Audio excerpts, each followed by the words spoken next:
Hello, my friends, hello, and welcome once again to stately Vaughan Manor, where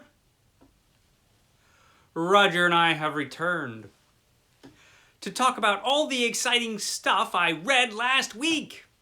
It's my weekend reading report. So, what did I read? Did anything at all show up at the Manor this week?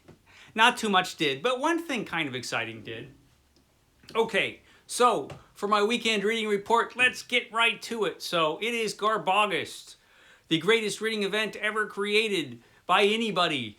It was created by Criminali, and Garbogust is a reading event devoted to reading trash all month, trashy fiction all month.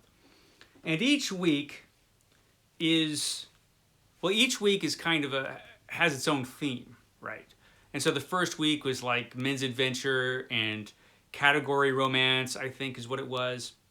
And this past week was Paperbacks from Hell, a term that was created by Grady Hendrix for this book, Paperbacks from Hell. Basically, it refers to all the great horror paperbacks from the 70s and the 80s and a wee little bit into the beginning of the 90s. Wonderful book. I highly recommend it. It's lots of fun, full of all kinds of great paperback covers, and it's all about all these great paperback horror books, which, if I had known, I would have saved every single one of them that I ever bought. I bought a lot back in the 80s. I read a lot of horror back in the 80s, actually, during the horror boom. But I never imagined, in a million years I wouldn't have imagined that these books would eventually become, super expensive collector's items, thanks to Grady Hendrix, thanks to this book.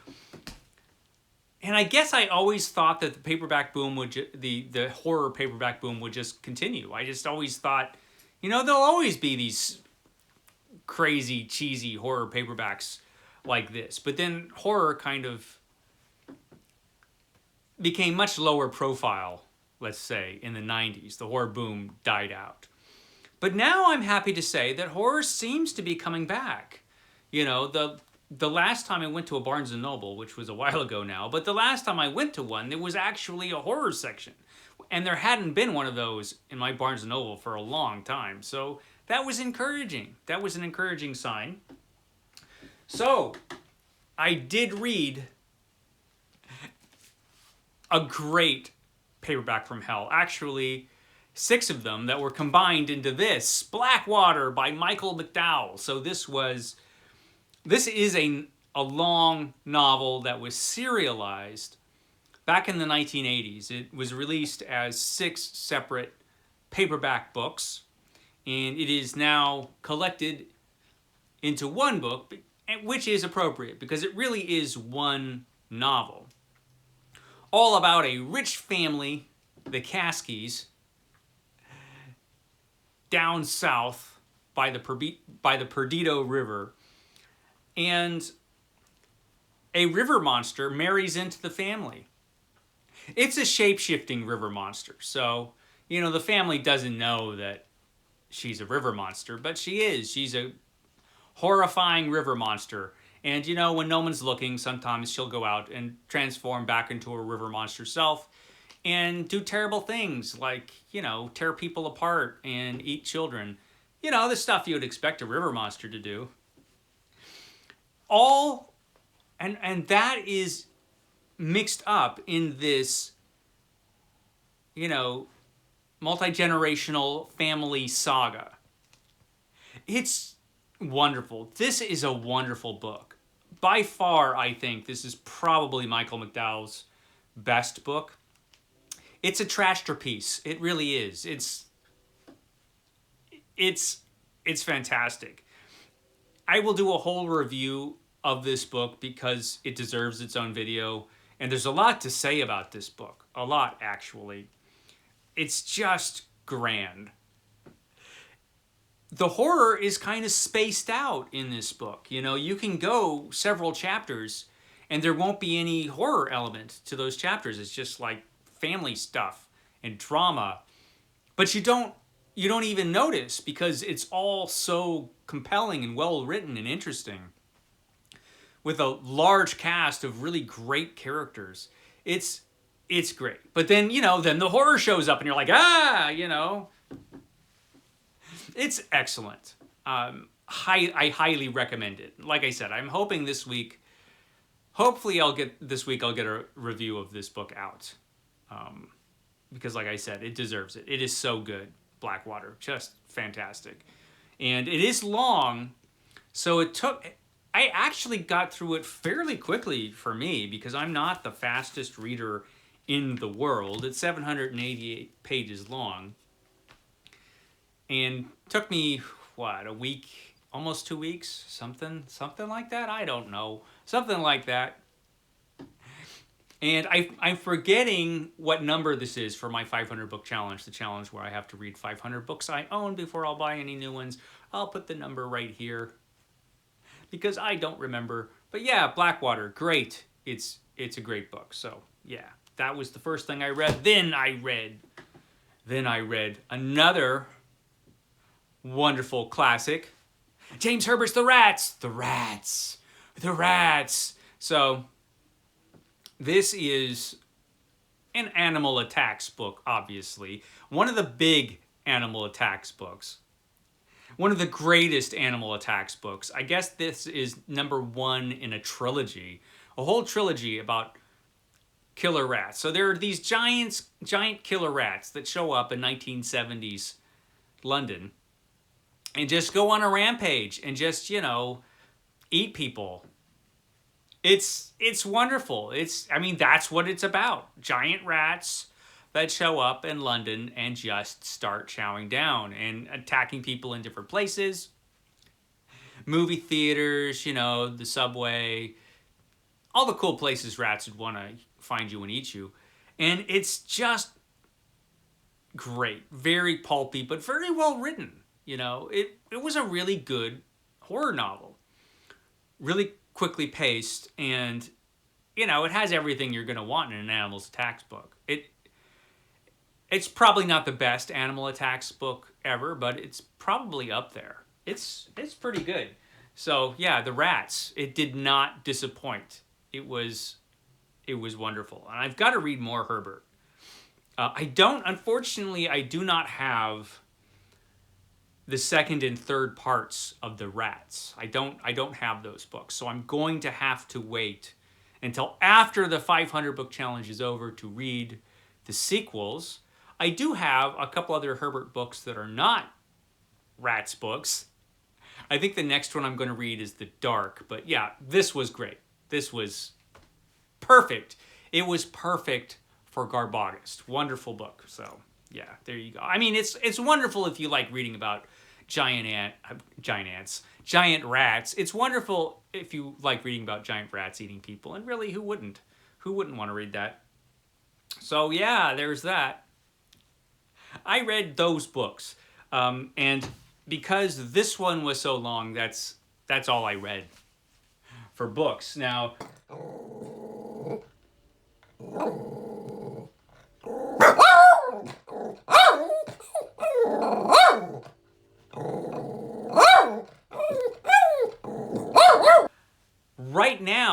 right now, I'm in the middle of a book, which is for Roger's Cheap Old Book Club. Every month, Roger picks out a book, which is really cheap. It's free, in fact, because every book he picks is free through Project Gutenberg, if you want to download the book from there, or you can get it free or cheap from all kinds of other places. You could probably find cheapo print-on-demand copies if you want a physical copy. And the book is this, Gladiator by Philip Wiley, and I'm that far into it, and I'll probably finish it this weekend. Not exactly appropriate for Garbogist, because it's not trash, really. It's just a science fiction novel that's about a guy who has superpowers. He has super strength. He's invulnerable. He basically has all the superpowers that Superman had when Superman first showed up. He doesn't have X-ray vision or that kind of thing, but, all the other powers Superman had when Superman first showed up on the scene. And this was written in 1930, was certainly read by Siegel and Schuster. And so this obviously had an influence. Although this is not a superhero story. It's quite different. Although, if you're writing superhero stories, back then, you probably read this book. Certainly Stan Lee read this book. You can see the beginnings of the Stan Lee virus in this book, where a guy has superpowers and has to deal with real life ramifications of having superpowers. And there's at least one scene in this that was just directly stolen from it and put into the first Spider-Man story. You'll know, if you read this and you read the first Spider-Man story, you'll know which scene I'm talking about. Really good, though. This is a really good book. Really enjoying it, and I'll probably wrap it up. Probably tomorrow or the next day, something like that. It's really good. Gladiator by Philip Wiley. So far, I'm recommending it. So there's that. What'll I read next? Well, we're going into novelizations. Next week is novelizations, and movie tie-in kind of stuff. So novelizations, movie tie-ins, they're always considered trash by society, even though, they could be really good books. And so the first one I'm going to read is this, Death of the Planet of the Apes. Death of the Planet of the Apes. I'm a huge Planet of the Apes fan. I always have been. I love Planet of the Apes and have since I was a little kid. I've seen all of the movies. I've liked them all except for that crappy 2001 reimagining, which was junk. But every other Planet of the Apes movies, the older ones and the newer ones, they're all good, and I love them all. So really looking forward to Death of the Planet of the Apes, which takes place during Beneath the Planet of the Apes, but it's all the stuff you didn't see, apparently, in that. I don't know, but I'm going to read it for movie tie-ins and novelizations. And I also have just Indiana Jones, and I have Raiders of the Lost Ark.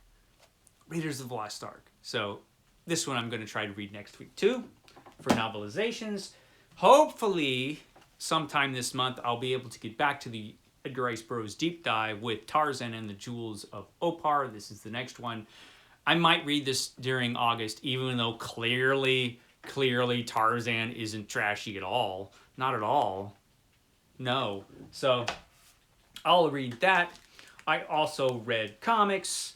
I'm reading this big guy because I'm reading Batman and Superman every day of my life for the World's Finest Challenge, and have been for a few months now. It's going wonderfully.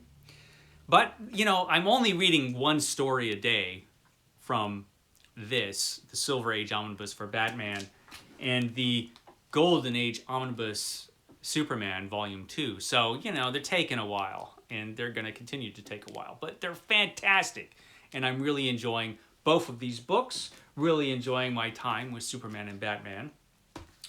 But I've got another comic book project that I started last weekend, because you're like, Mike, you just don't have enough going on your channel. You have to do something else. So I'm calling this the Sunday Comics, because one thing, I've been reading comics differently for the past few years. I basically concentrate on collected editions. I'll buy tons of collected editions for comics and just, read the heck out of those. But when I was younger, that's not how I used to do it. I used to just get a stack of floppy comics, like a stack of them, and just read them one after the other after the other. And I thought, I kind of miss doing that. So I thought, I'm going to do that again too. And so every Sunday, I'm going to read a little stack of comics, like 8 to 10 floppy comics, and just talk about the comics I read really quickly during my weekend reading report. So, and they all have to be old, because, I'm allergic to new stuff here on this channel. Roger and I, we only like old stuff, if you haven't noticed. So, I read a stack of comic books, a stack of floppy comic books. I have a lot of comics, and of course I always get more. because, they're exempt from the 500 book challenge. So the first comic I read in my big stack of comics that I read last Sunday is this one. This is Worlds Unknown from Marvel Comics, The Coming of the Martians. Tales of Lurking Fear by Frederick Fole and Edmund Hamilton. So, Worlds Unknown, this was a comic from Marvel Comics where they would take existing stories, short stories, and adapt them into comic book form. And, put a bunch of monsters on the cover so that people would buy it. But basically, a science fiction comic book from the 70s. When was this published? This was published in 1973. It's really cool. Really enjoyed it. And the second story, the Edmund Hamilton story, had art by Gil Kane, so that was really cool. Really good story, actually. So this was fun. Worlds Unknown, #1. It only cost 20 cents back in the day, back in the 1970s. Yeah, so this was cool. I was 2 years old when this showed up on the scene.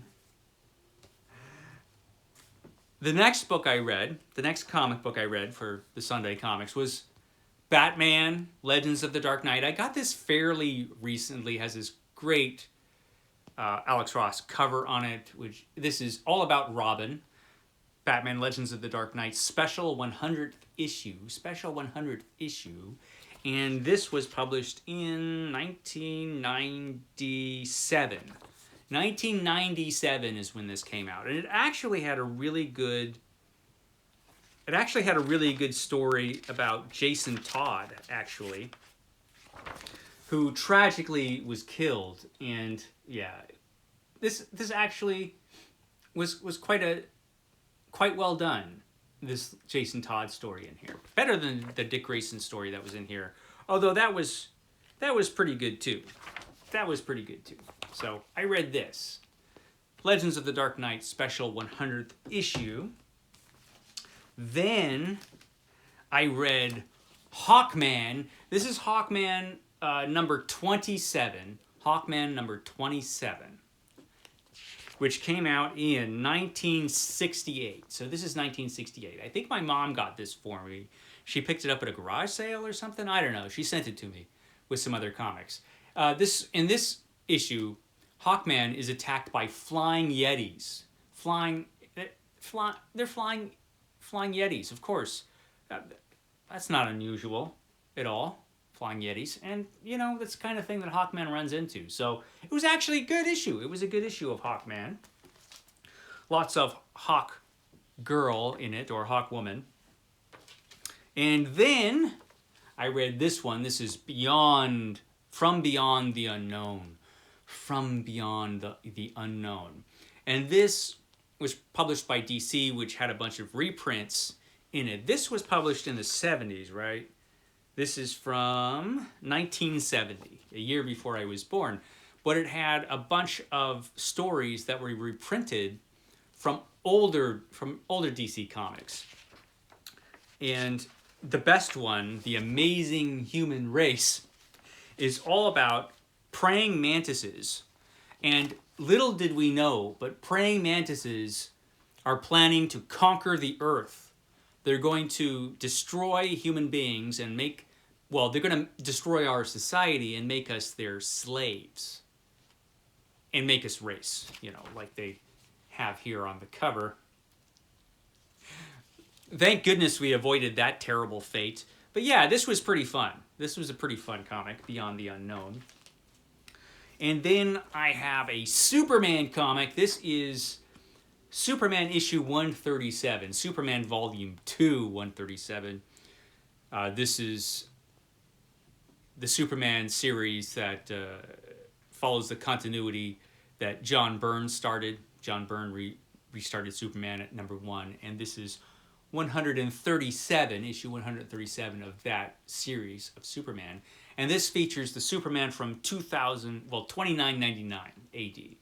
It's the Superman from 2999, and we got the Aquaman, and the future Batman, and the future Green Lantern, and Supergirl, all on this very Silver Age looking cover.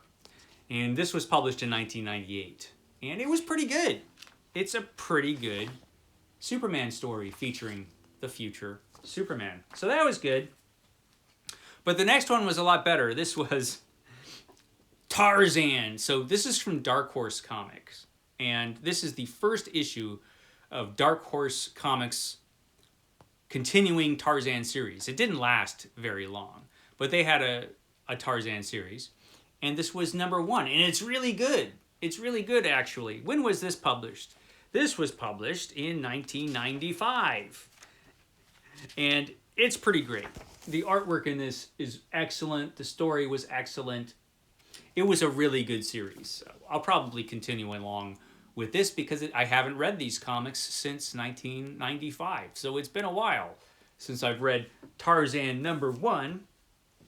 Then we've got The Many Ghosts of Dr. Graves, which you probably have never heard of because it's a Charlton comic.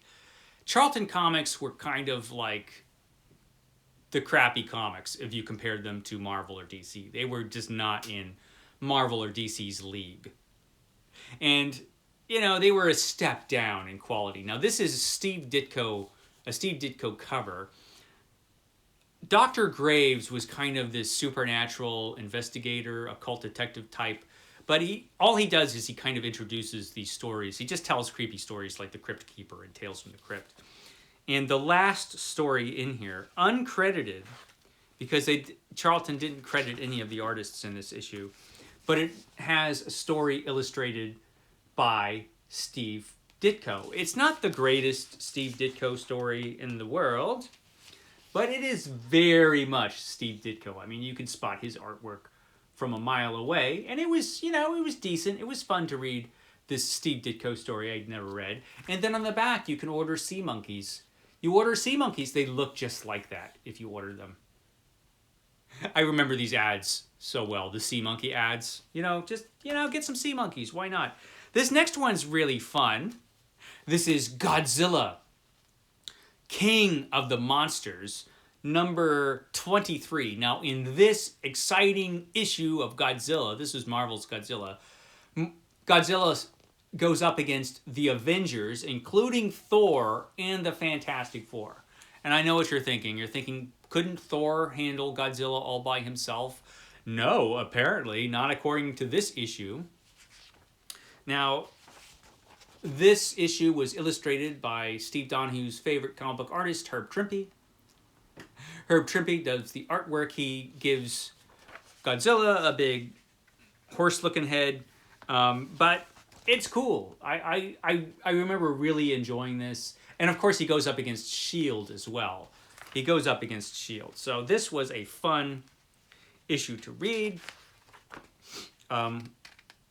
You know, he was officially part of the Marvel Universe because he gets yelled at by J. Jonah Jameson. So if you're yelled at by J. Jonah Jameson, you know, you're an official part of the Marvel Universe. And Thor throws his hammer at... Doesn't Thor throw his hammer at Godzilla's nose? I think that happens, and it, like, doesn't do anything. Which it really, really should. Yeah, he flies right into Godzilla's nose there, and it really does nothing.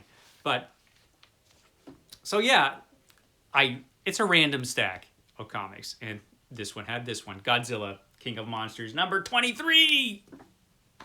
Then, Doc Savage. So, as well as having Tarzan and the Shadow, Dark Horse Comics also did some Doc Savage stuff. And this is the Doc Savage series, Curse of the Fire God.